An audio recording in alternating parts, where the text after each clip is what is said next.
there's a lot of people that are on spring break, so we hope everyone enjoys themselves who've come down here to visit. I'm pleased to be joined by a number of people today for today's announcement. First, Taryn Bragdon. He's the founder and CEO of the Foundation for Government Accountability based in Naples. John Rathel, Senior Director of Government Affairs for Florida at the League of Southeastern Credit Unions. And Dr. Pete Wyndham, a dentist here from Panama City. So if you look at what's happening with our economy, we had, starting in 2020, massive fiscal stimulus, and that ended up being trillions and trillions of dollars over a couple years. The Fed reduced interest rates to basically zero, pumped a lot of money into the economy, and that led to inflation. And I think almost anyone who was looking at what was going on over the last many years would have said that inflation was the likely result of those policies. Now, the Fed itself, when it was clear that we were seeing an inflationary upturn, said that it was transitory, that this was something that would just work itself out. And so they did not act when they should have. They got behind the curve. And so as inflation continued to spike and continue to be a huge problem for our economy, they responded by hiking rates very, very rapidly, very, very quickly. That's done a lot of things to hurt a lot of people, but it has put a lot of pressure on the banking sector in particular. And so we had recently this issue with the Silicon Valley Bank, which was bailed out. I mean, this is a bank that had invested in a lot of long-term bonds that were no longer profitable because the interest rates have gone up. They also did things like focused a lot on ESG and DEI and didn't do appropriate risk management. So they ended up being in a situation where they were insolvent. And so the Fed, because this is a bank that is very politically connected with people in Silicon Valley, the Fed and the Treasury Department bailed it out. Now, they try to say it's not a bailout because they say it's going to be paid for by banking fees. But who pays the banking fees? Customers. So you're going to pay more for fees to do banking in order to give the Silicon Valley people a bailout. Now, there was not a systemic risk to the economy from this one bank, but they were politically connected. And here's the thing. When you engage in those types of policies like we've seen over many years, someone is going to have to pay the bill. Ultimately, the bill comes due. And so what they've now done in the last couple weeks is they've printed another $300 billion and injecting that into the economy. Now, the problem with that is they spent the last year trying to take money out of the economy with their raising interest rates very rapidly. And so just what they've done since you've seen the hiccups in the banking is they've wiped out half of the reduction in the money supply that they had worked for the last year to achieve, all to be able to benefit some of these politically connected banks. And so what they're doing is they're, quote, fighting inflation and managing the economy in ways that make it more difficult for you, for average people, but are shielding the banks from the pain associated with the policies. And my question is, are you interested in giving these economic central planners more power over our economy, more power over your daily life and your economic activity? And I answer that question, HE double hockey sticks. No, we cannot have that happening. And so that's why we're here today, because we've seen a lot of mismanagement from the economic central planners. It's just by nature. You cannot do this effectively without there being major costs to pay. And so some want to increase power to these organizations such as the Federal Reserve. And so last year, President Biden issued an executive order to explore the creation of a U.S. central bank digital currency, effectively converting the dollar into a centralized digital currency. And this is different than things like cryptocurrency, Bitcoin. A centralized digital currency is directly controlled and issued by the government to consumers. And it provides the government with a direct view of all consumer activities. And so this is something that is being proposed as somehow being environmentally sustainable, a way to increase access to consumers who lack the means to join a traditional bank.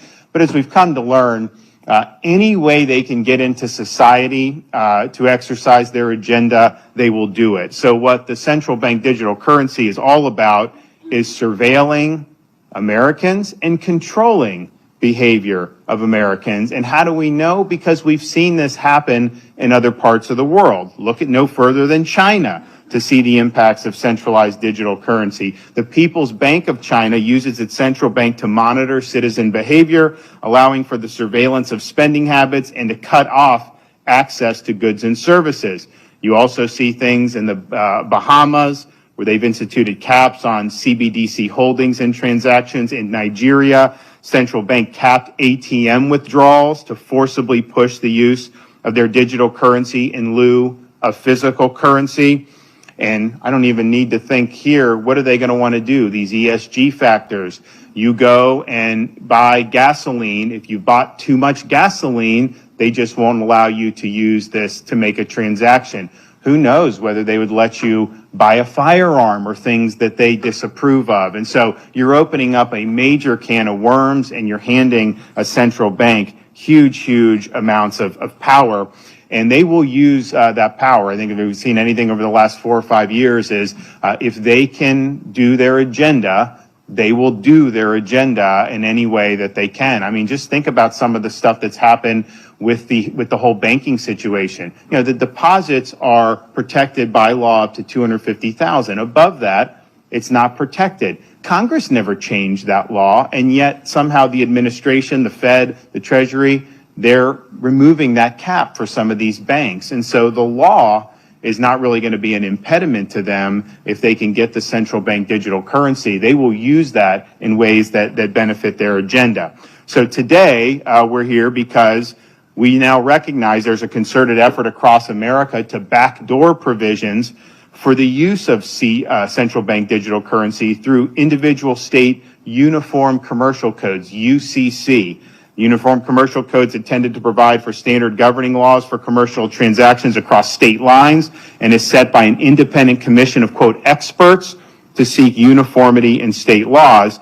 Now, while legislation to apply recent recommended changes to the UCC has been introduced in about 20 states, no bill has been introduced in the Florida legislature, and if they were to pass a bill, I would veto that bill.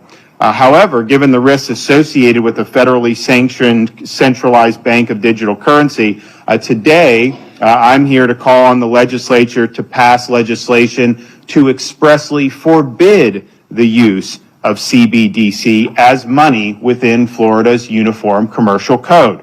This will ensure that Florida continues to be a state that supports innovation in the financial sector through the market, while protecting against government surveillance over your personal finances. But our legislation shouldn't stop there. Given the continued increase in Chinese influence in worldwide affairs and increase in plans to adopt CBDC worldwide, our legislation also prohibits any CBDC issued by a foreign reserve or government-sanctioned central bank. This will ensure that any effort to adopt a worldwide digital currency will never occur in the free state of Florida. And finally, I'm calling on like-minded states like Florida to adopt similar legislation into their uniform commercial codes, and to reject any changes to their uniform commercial code that would formally recognize a central bank digital currency. And I've already spoken with Lieutenant Governor of Texas, who's ahead of the Senate in Texas. I do believe Texas is going to do something similar to what Florida does. And if we can get a groundswell of states to say, no, we are not going to turn over this power to you. I mean, look, ultimately, cash is king. I mean, if you can hold it in your hand, you have power over that. The minute it's all digitized, somebody else is going to have control over that. And it's just a question of, are they going to let you live your life? Or are they going to decide to do things to circumvent what you want to do? And think about what we've already seen in Canada. You remember when the truckers were protesting the vax mandates, you know, they had banks, some of the government froze some of their banks. You had charities that were trying to help these guys, and that was frozen. So we've already seen government really overstep its bounds as it is in the banking situation and financial sector that we have now. Can you imagine if we went to something like a central bank digital currency? So I'm glad that we're at the tip of the spear on this. I think it's really important that states stand up to fight back against some of the things that are going on, well, most of the things that are going on right now in Washington, because they don't have your best interests at heart. They have their own power at heart. They have their own agenda that they're looking to advance. And so I think this will be great legislation. I look forward. We're already talking to the leaders in the legislature. I think this is something that is going to happen, and I look forward to being able to sign it into law later this year. Okay, we're going to hear from some of our speakers. Taryn Bragdon, you're up.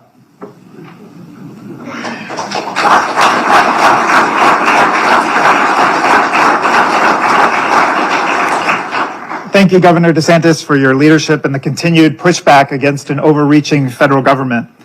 You know, our money says, "In God we trust," but the central bank digital currency would change that to "In government we trust." It's wrong. And as the governor talked about, it will give the Federal Reserve unprecedented power over how we spend our money. It seems like the Biden administration is really taking a page from the Chinese Communist Party's playbook, where they use digital currency as a weapon of power and control. And that scheme, as the governor noted, controls where the Chinese can live, eat, work, and play. President Biden has made it clear over and over again, the goal is control. And this is simply the latest ploy to deprive Americans of their liberty. We must not allow unelected, woke bureaucrats to have complete control over our finances and our lives, further eroding our privacy and civil liberties. The governor's proposal today will protect Floridians and serve as a model for the rest of the country. Thank you, Governor, for continuing to make Florida a beacon of freedom in our country.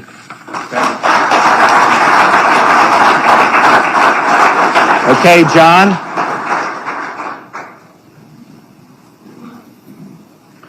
Thank you, Governor. As Senior Governmental Affairs Director for the League of Southeastern Credit Unions, I appreciate the Governor bringing this issue to the forefront. Our organization represents over 300 credit unions in Alabama, Florida, and Georgia, over 11 million members in those 3 states. Consumers should have a choice on where they put their hard-earned money. They should have a choice where they go to get a loan, to get their first mortgage, their first car loan. And unfortunately, as proposed, we have concerns with a central bank currency that would crush the role of community financial institutions like credit unions and our ability to serve our members and our communities as they do in this area.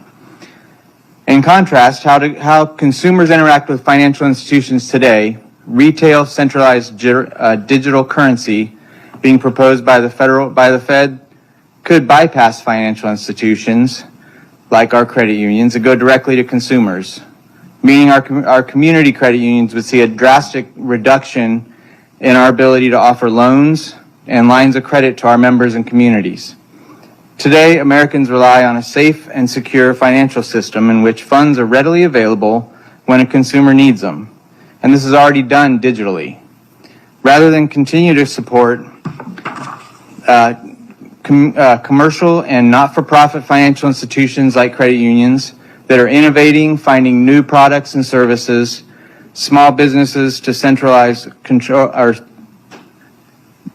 this would bypass those homegrown small businesses to centralize control over the financial system. A federally adopted CBDC could provide government access to consumer accounts, increase problems with liquidity for institutions, making access to capital more difficult for consumers, particularly in an economic downturn. Fortunately, we're lucky to have Governor DeSantis, who recognizes that a federally controlled CBDC could hinder innovation, cut jobs, and risk the hard-earned money Floridians and Americans work for each and every day. And we appreciate everything he does for the great state of Florida. All right, thank you. Okay, Dr. Wyndham.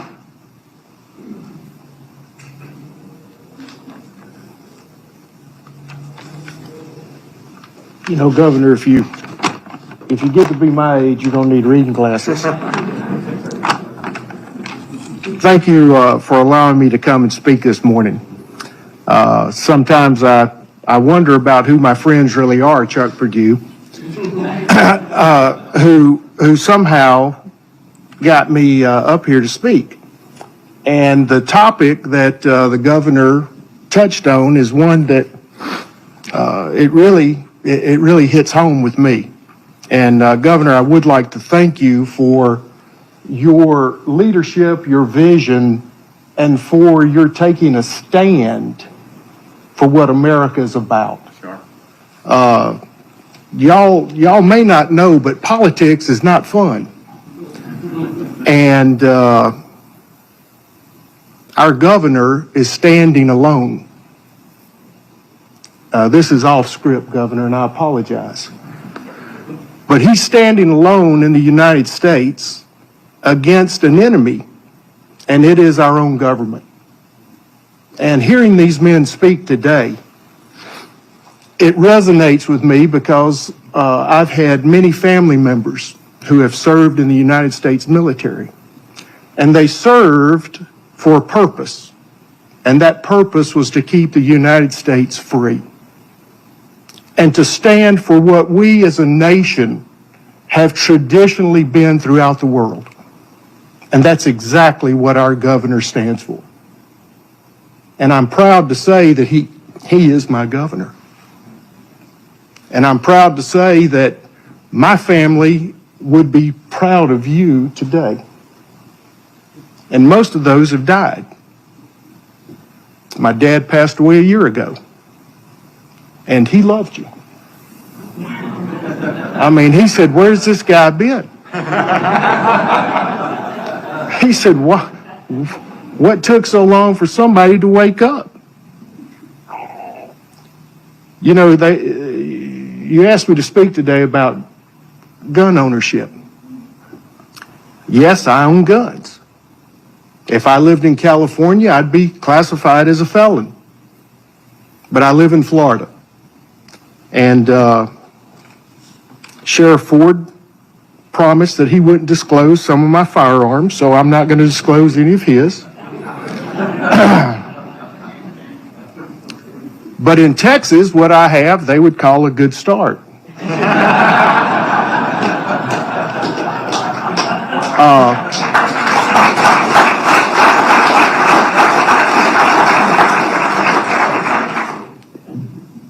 But I can't live in Texas.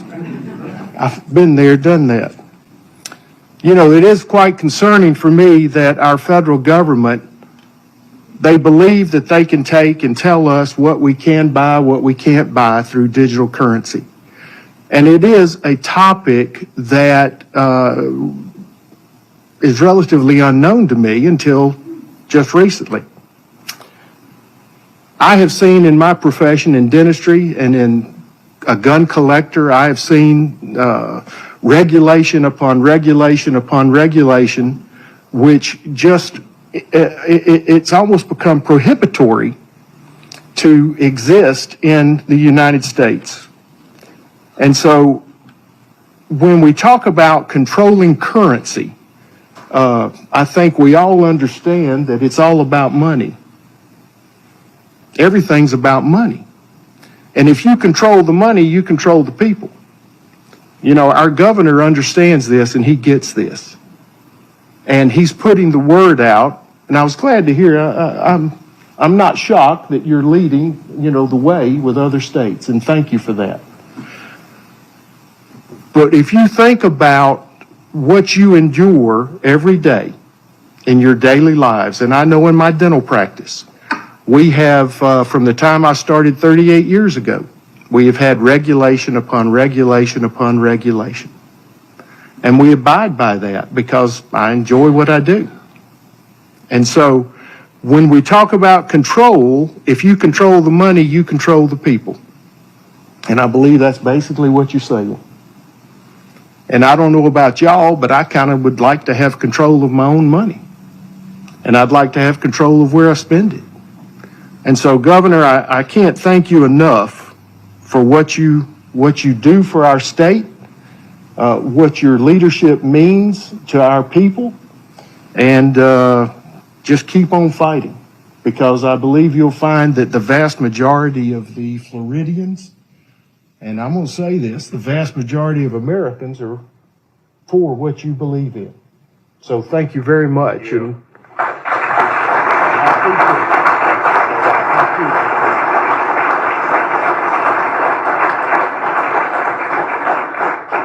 And I do think if you look at how other things are going on by using the economy to advance a political agenda, we have this idea of ESG, environment, social governance, which is basically just a veneer for people to use banks, financial institutions, the economy to advance an ideological agenda. And it's an agenda that is trying to impose really leftism on the country. They've gone after gun owners, dealers. They go after people that they don't like to try to marginalize them. So we've actually been one of the leading states in fighting back against that. We're going to enact protections for Floridians against being discriminated against by these big financial institutions based on your religious practices, your political affiliation, because it seems that this is a one-way ratchet where they're trying to marginalize people on the other side of the political spectrum. So this central bank digital currency is, I think, a huge part, but it's only one part of an overall movement to try to use the levers of economic power to control society and to impose an agenda on society. Mind you, an agenda that would not be able to win at the ballot box in society. So these are people that are trying to make an end run around that process, and they want to be able to impose their worldview on our society without being held accountable by any type of an electorate, and that is wrong. And this idea of a central bank digital currency is also wrong. Okay, yes ma'am? Yes ma'am? Hi, Megan from the Florida Standard. We wanted to know what your thoughts are on the rumored Trump indictment, and if you have any role in it. If charges are brought on him, will you have any role in extradition to New York? So I've seen rumors swirl. I have not seen any facts yet, and so I don't know what's going to happen. But I do know this: the Manhattan District Attorney is a Soros-funded prosecutor, and so he, like other Soros-funded prosecutors, they weaponize their office to impose a political agenda on society at the expense of the rule of law and public safety. He has downgraded over 50% of the felonies to misdemeanors. He says he doesn't want to even have jail time for the vast, vast majority of crimes. And what we've seen in Manhattan is we've seen the crime rate go up, and we've seen citizens become less safe. And so you're talking about this situation with, and look, I don't know what goes into paying hush money to a porn star to secure silence over some type of alleged affair. I can't speak to that. But what I can speak to is that if you have a prosecutor who is ignoring crimes happening every single day in his jurisdiction, and he chooses to go back many, many years ago to try to use something about porn star hush money payments, that's an example of pursuing a political agenda and weaponizing the office. And I think that that's fundamentally wrong. I also think it's important to point out when you're talking about these Soros-funded prosecutors, yes, they may do a high-profile politicized prosecution, and that's bad, but the real victims are ordinary New Yorkers, ordinary Americans in all these different jurisdictions, that they get victimized every day because of the reckless political agenda that these Soros DAs bring to their job. They ignore crime and they empower criminals, and that hurts people, hurts a lot of people every single day. These Soros district attorneys are a menace to society, and I'm just glad that I'm the only governor in the country that's actually removed one from office during my tenure.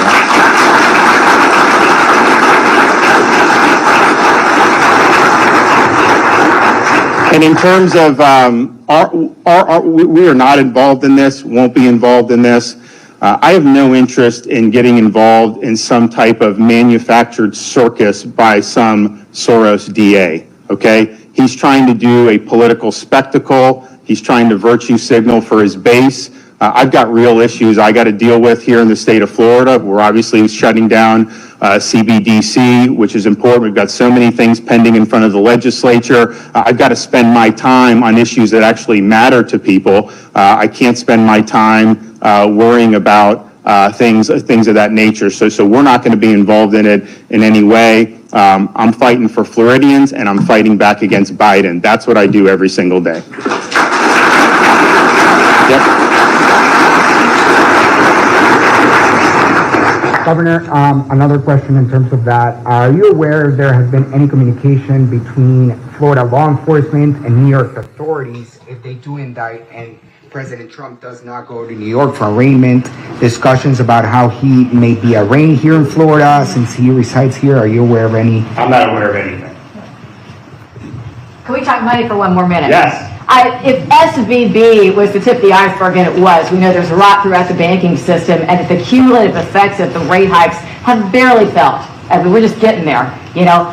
How safe is Florida's pension fund? Because pension funds and banks, they're probably all upside down in their treasuries. What can you tell the people who may be wondering how far this thing is going to go if SVB was the kickoff? Well, look, I mean, I think SVB was a little bit unique. I mean, this was the average deposit at SVB, I think, was millions of dollars, right? What's the average bank account in the United States? It's probably about $5,000 or $6,000.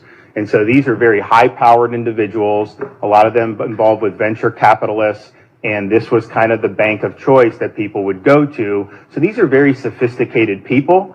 They made decisions to put their money there. I can tell you this, if you look back at their financials at SVB, this was not something that should have been a surprise. I mean, you saw what the strategy was in terms of where they had put so much money. I think part of what happened was they got so many deposits flowed in once COVID happened that their bank, really got bigger. But there was mismanagement on part of the bank, and it wasn't just because the interest rates were rapidly increased. Yeah, that had a lot to do with it. Clearly, if the Fed would have identified the inflation earlier, they could have probably done this with a lot less pain. But you also have to look at, I mean, there was trillions of dollars printed, trillions of dollars appropriated by Congress over the last several years. This was going to happen to where you were going to have an inflationary period. There's just no way you can do that. There's no free lunch. I mean, if we could just print money to solve all the world's problems, why would we even show up? I mean, let's just let them print. We'll just sit at home, hang out all day. It just doesn't work. And so there's going to have to be a reckoning, and the question is, should that reckoning be imposed on average people, where the banks are held, where they get special benefits and special bailouts, or should some of these banks who've made bad decisions be the ones? And I just think that when you're having an economy, ultimately to do a bailout like that, it's going to cause more problems in the long term than it's solving. No matter how this stuff shakes out. So I do think that you're seeing this across regional banks. Florida wasn't necessarily a focal point, but I mean, there's obviously banks here. The whole sector has gone down. Some of that I think is fear, but some of that is a realization that when you have the rate hikes the way they've gone, a lot of these banks were invested in very low yield, long-term bonds, and the result has been the balance sheet has been upended. Yes. On the central bank digital currency, has the Biden administration made any recent moving towards that? So they did an executive order to do like a study of it, and the idea was that I think most people assume that there was going to be some study that is returned that advocates for it, and then the issue would be, is that something that Congress would ever adopt? Or could they just try to do it through the Fed without Congress being involved? We've evolved into a constitutional system where you have the federal government kind of just does things that it wants to do, regardless of whether Congress actually appropriates that. That is not the way our system was designed. That's not the way you have a government that's accountable to the public. But we have vast swaths of power that are being exercised over our society from the Fed, Treasury, FDIC, the administrative state, that none of these people are elected. None of these people are really accountable. Congress doesn't hold them accountable. We know that. And so I think that that's very, very dangerous. And so I think they would have to do this through Congress, but I wouldn't put anything past them. And I think if enough states come up and say no, I think it's going to be really difficult for Congress to ever enact something like this by statute. Then the issue will be is if they try to do it administratively, what are our recourses there? And believe me, Florida would fight back if that were ever to come to pass. Yes. How else are you planning to protect Floridians' pockets, especially in the face of FPL rate hikes and stuff like that? Because this whole digital dollar is all talking about protecting Floridians' pockets. What other plans? So yeah, no, I think it's a great question. I mean, this is protecting your autonomy. This is protecting your freedom to make decisions. We don't want a central bank circumscribing your decisions, and we want to make sure that you have access to your money. Now, in terms of dealing with some of the pressures that we're seeing in terms of the inflation, which, again, was not transitory, it's still there, it's still hitting people, we're going to do the biggest tax relief that we've ever done in Florida history. So we already did a big reduction for tolls for our commuters, which, affects different parts of the state differently because some places have a lot, some places don't. But it's a fixed cost and really makes it difficult for commuters. So people are happy with that they've gotten those reduced by 50%. Now we're going to do a big tax package. In Florida, we're going to say, for here on out, permanently, no tax on any baby items. And so diapers, wipes, strollers, cribs, clothes for babies, that's on you. You get to do it, and the government's not going to tax you at all for that. And if you think about it, those are costs that you have to do. Like, when you have a young child, like, you need diapers. Like, there's just no way around that. They go through them. You got to do this stuff. And so I think it's going to end up being really, really good. We're also going to do permanent sales tax exclusion for over-the-counter pet medications. We're going to do a 1-year sales tax holiday for a bunch of different things. All youth sports equipment, tax-free.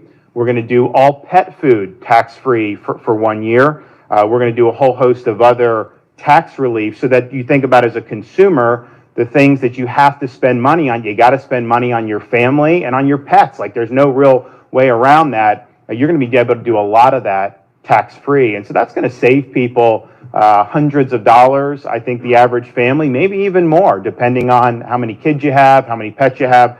So we're excited about that. I think that that's going to be some much needed relief for the people in the state of Florida. Okay, everybody, it was so good to see you guys. I want to come back next time it's a little bit warmer maybe, and we'll go and have a good time. But God bless you all.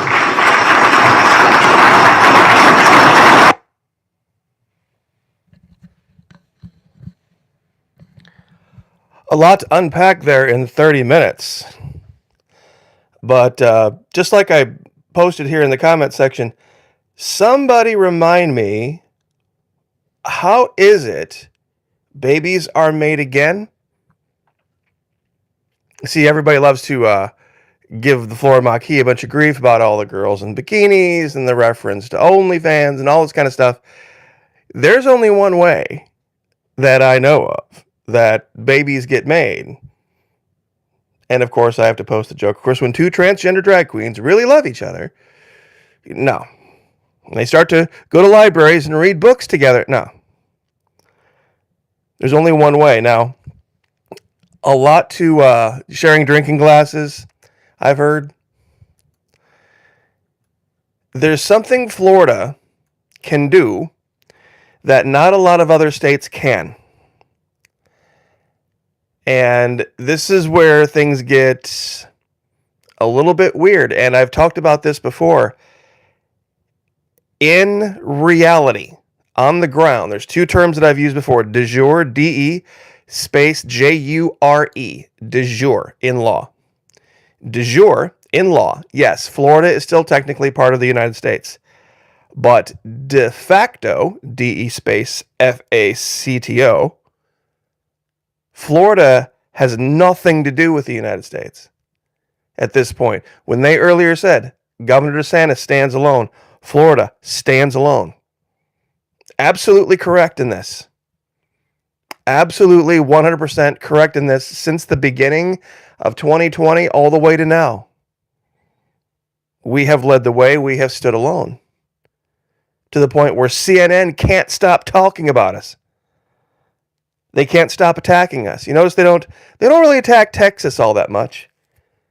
You don't hear about CNN talking about attacking Tennessee. But boy, they are full speed ahead trying to take down Florida. And that's the case. Now, what's the one thing that Florida has that not the rest of the country does that would give it the ability to exist independently? It's international tourism. What the governor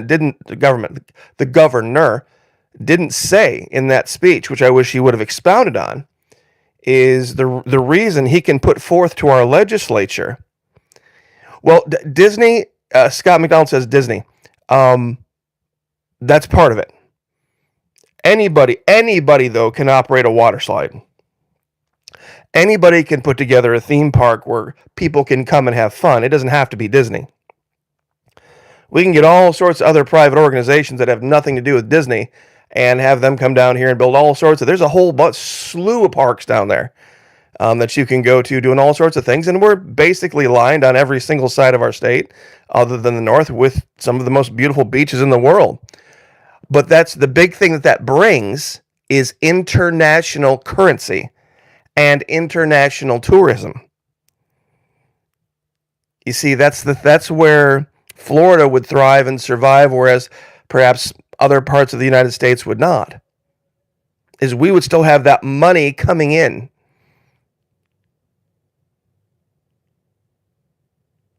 And I'm trying to oh yeah, you always got, anytime you bring the governor up, Trump's kids show up and try to knock him down. Either Trump's kids or the liberals, one of the two. Scott McDonald, Florida is full of huge mosquitoes. It's no worse than anywhere else in the South, really.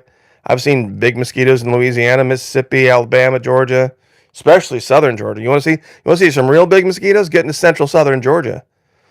But I don't want to get too far off topic. The reason we can do huge tax holidays for baby items, for pet foods, for all this kind of stuff is that we don't need tax revenue from the people, because we have money coming in from all of Europe. We have money coming in from South America. We have money coming in from Asia. We have money coming in from all sorts of tourism from all over the place. And even without Disney, there's still plenty of things to see here and do. And the beaches are literally just miles and miles and miles and miles of beaches. And then you add in the freedom, you add in the liberty to that, and it's just like it's a giant magnet. You watch.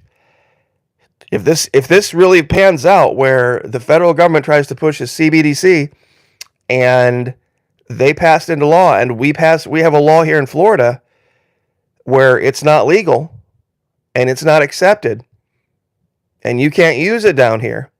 You watch how many dollars come here. You watch patriots from all over, from North Carolina, Arkansas, Oklahoma, Texas, all are going to flood into Florida because they don't want to be subject to it. Earlier today, I was going through my comments section from yesterday's video, and I had a pro-crypto person say, hey, I love crypto. Crypto's great. I bought my house with crypto and all this. Nobody in the United States has ever purchased a property with cryptocurrency. It's illegal in all 50 states to transact the property in Bitcoin or in crypto. You have to take your crypto and you have to convert it to dollars. Legally, you cannot transact the property. Now, they might have had somebody that said, that converted those dollars right back to crypto. I know for a fact they didn't pay the realtor's fees, or they didn't pay the taxes or anything like that in crypto. They paid it in dollars. They had to convert it. And if they can make that process seamless, and this is what I was trying to talk about in yesterday's video, where things are easily converted. Who remembers the arcades from the 1980s? Who remembers that? If they could do that with gold, I'd be all about gold. If you could just walk into your local Publix down here in Florida, local Walmart, local whatever, and you could go over with your phone to a little kiosk, and you've got all of your money tied up in whatever your pet crypto is or gold, and you could say, okay, I need $500 US, because here at Walmart all they take is dollars, and you could immediately take your gold right there on your phone and convert that into dollars, and they spit you out like a little card or something, and then you go buy your groceries with it, and then you get maybe some paper money left over as change or whatever. That would be perfectly fine, as long as there's some seamless way you can move between gold and crypto and dollars or whatever currency you want to use. But the arcades, remember when you had the money and you bought a whole roll of tokens? And you had to spend all those tokens there, because that arcade only took tokens. How many people tried to drop quarters in the token machine? It doesn't work that way. And so all of a sudden, it used to be, okay, we get 4 tokens for $1. Okay, so tokens were the quarter. Well, then they started making different deals, where tokens were worth less or worth more. And then they would say, okay, well, this game takes 2 tokens, or this game takes 3 tokens. And then they started playing little games to make more money. You see, this is the same idea. And I don't think it's any accident that cryptocurrency was born out of the arcade generation. That the idea of cryptocurrency came from this. That's how arcades made their money.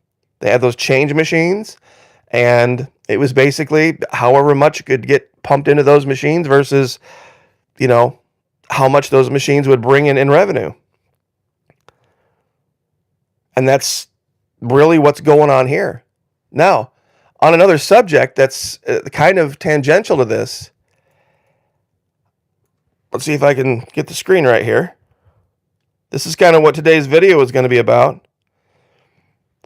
Mexican president brands Americans as liars. Now, this is a bit of a misstatement. The Mexican president has branded the American government as liars. But you see how they do this with the headline? Washington believes it's the government of the world, Andres Manuel Lopez Obrador has claimed. Mexican President we'll call him AMLO, has bristled over his government being accused by the U.S. State Department of human rights abuses and dismissed his country's neighbor to the north as liars. Now, most Americans would agree. Most Americans would totally agree with this. But then you show them the headline, Mexican president brands Americans as liars. We're not liars. He's a liar. You see, this is what the media does. It's not what he said. It is not what he said. The American government.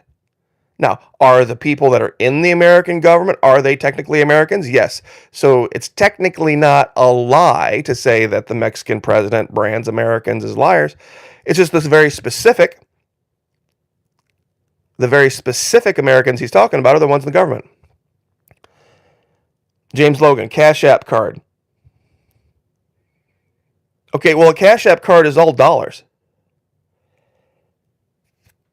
A Cash App is all dollars. There's no other currency involved there.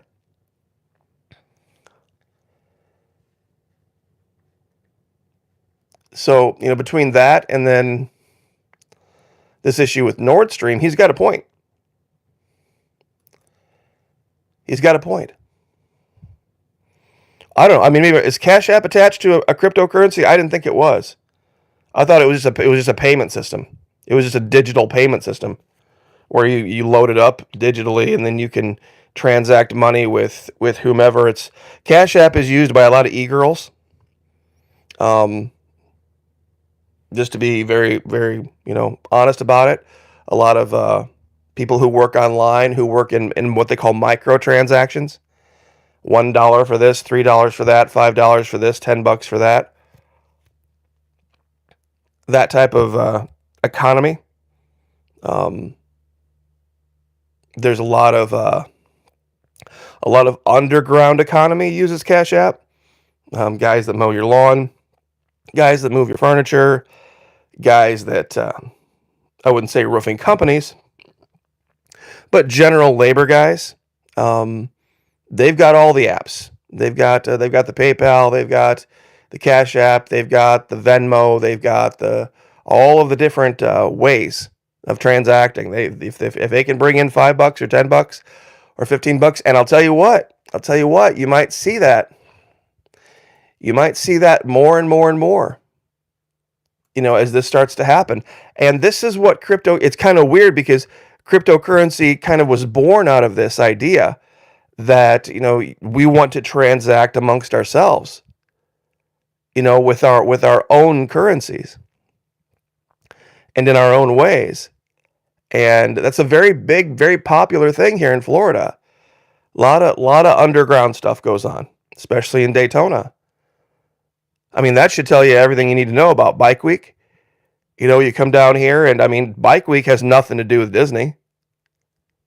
I mean, huge crushes of people come down here. And for that, and for Cape Canaveral to see the launches for SpaceX, and Fort Lauderdale and Miami and Naples and Fort Myers, and I mean, just go all the way around the coast.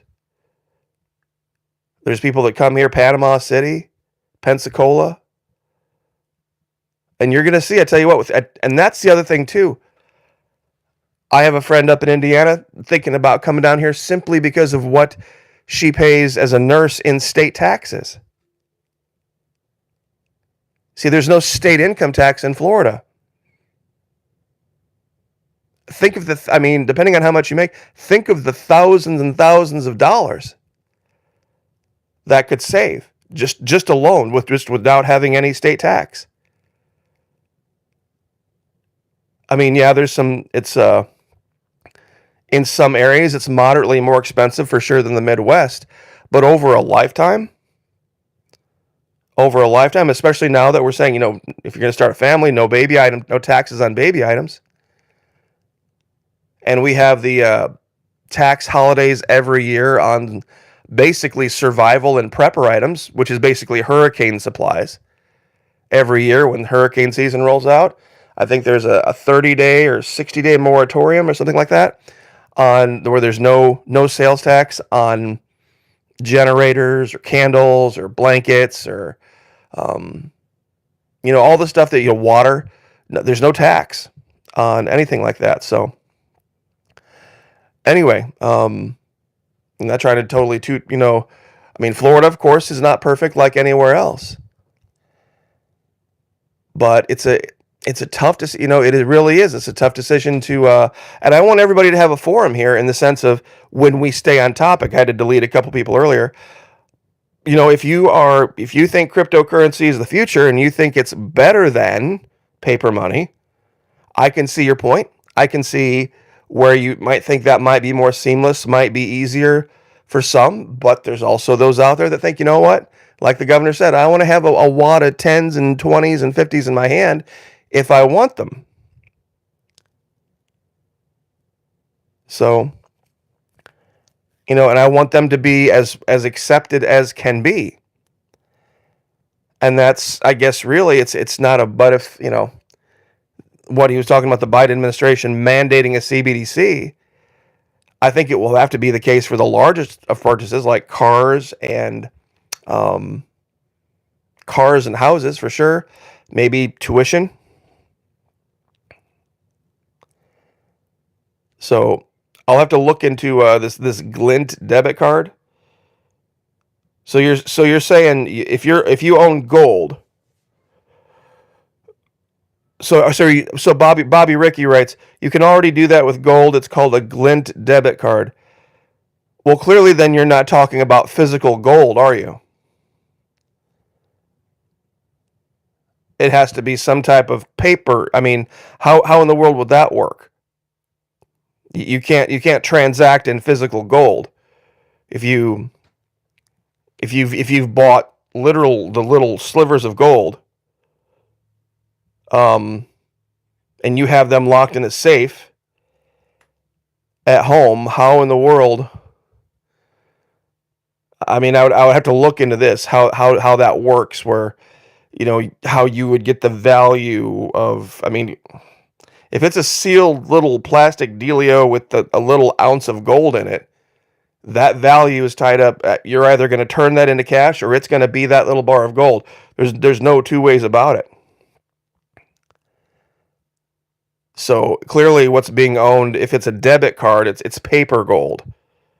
It's got to be, not a different thing. So anyway, but like I said, I'll look into that. That's a lot of people these days, just by looking, couldn't tell the difference between actual real gold and some very, very good fakes. So it'll be really, really difficult if, let's say, Georgia, let's say they adopt CBDC, and we have 3 or 4 major ports, and where transactions happen. Got a huge port in Jacksonville, the one down in Miami, huge. The closest one to the Panama Canal is in just south of St. Petersburg, and then up in Pensacola, Gulf Shores. We do a lot of international transaction here. So I don't know how we would avoid it completely. I truly don't know how Florida would be able to avoid dealing with CBDC at some level. It would have to be part of I think it would have to be part of a package. I mean, I just don't see how they could mandate this and this only. But let's hop in the Wayback Machine. How did the U.S. operate right after the revolution? Well, not very many people had U.S. minted U.S. dollars. They had Spanish currency, they had French currency, they had the British pound, the British sterling. All sorts of people had all sorts of different currencies back and forth all through the colonies. Florida still wasn't even right after. Let's in it was the 1800s before Florida became part of the Union. So for at least a few decades, I mean, if somebody was selling something in pesos, or francs, I guess it'd be French francs or German. What a German used to have marks, if I'm not remembering. Germany used to have the mark. The Dutch had the Kruger. And I mean, how many different currencies had to be co-transacting in the New World? And somehow they figured it out. That that would be an interesting study. A livre, yep, absolutely, Jennifer. Yeah, the livre. That's funny because that's actually the French word for pound, if I remember right. In French, it's really weird. The same word for book and pound is the same exact word. I'm trying to dust off the cobwebs. I took French way back in high school. La livre, is it la? Yeah, la livre. But Jennifer LaFontaine's been a bit of a ghost lately. Hasn't put up any videos or anything. Kind of wondering what's going on with that. All sorts of good stuff to talk about. But anyway, trying to encourage Jennifer LaFontaine to get back on the video making horse again, even though I'll tell you what, these days with YouTube, it is horrible. I'll be very honest with you guys. Inside baseball. I mean, there's a reason that I have been pushing the Patreon channel so much. Is YouTube was never a ton of money, but it was living wage money. But they have dropped the ad rates, precipitously, with how much of a haircut we're taking. Now, nobody is saying it right out front, but Restricted Republic, Lisa Haven, Patriot Nurse, everybody has taken what they've been doing is they've been throwing ads onto non-monetized channels. They've been throwing ads onto shorts, and they have, and they don't have to pay those people. So they're pushing ads on channels that they don't have to pay any percentage that they get from those ads to the actual video makers. And so they take that cut out of our end, and we're talking like 40 to 50% drop in income for the vast majority of video makers here on YouTube. That's how bad. Half. So anyway, James, yeah, you set up an exchange bank, but boy, that's a tough thing, because what one person might think the exchange should be could be completely different, depending on what's mostly transacted in. For example, let's use the example, Jennifer LaFontaine, if they were using the French livre in Louisiana, and most people are transacting that, the Spanish peso might be prevalent, but the English pound, the English, might not be worth as much because nobody really needed it. Whereas if you get up in North Carolina, the exchange rate would be completely different in North Carolina than it would be in Louisiana. So somebody who had a whole bunch of British pounds and a bunch of British sterling decides to take a trip, and they're going to go move to Louisiana, and they realize they're broke when they get there because of the exchange rates. Have just made a huge mistake. Same thing if you're in Louisiana and you've got a bunch of pesos, a bunch of livres, and you decide you're going to check up to Virginia, you're broke. Because, the more a currency is used, the more in demand it is. That's what happened down in Venezuela with what they call the parallel dollar.